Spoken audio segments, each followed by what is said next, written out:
There are larger differences.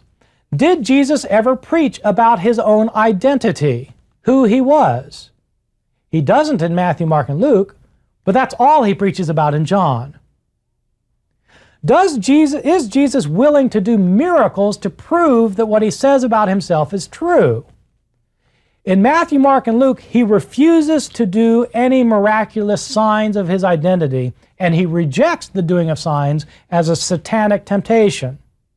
Not in the Gospel of John. In the Gospel of John, he does his miracles precisely to prove who he is.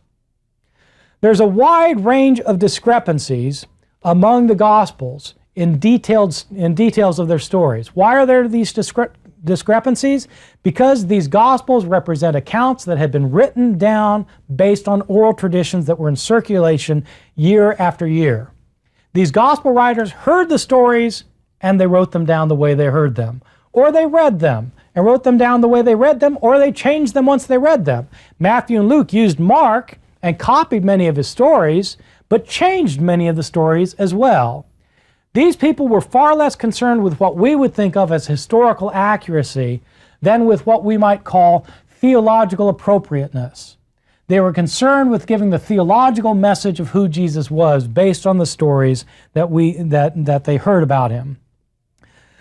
And so it's important when studying the Gospels to study each Gospel on its own terms, to see what its own perspective is, given the fact that there are different perspectives from different Gospels based on different oral traditions. Rather than interpreting these Gospels as all providing the same perspective, we have to see they each provide different perspectives and study them individually for what each of their authors has to say.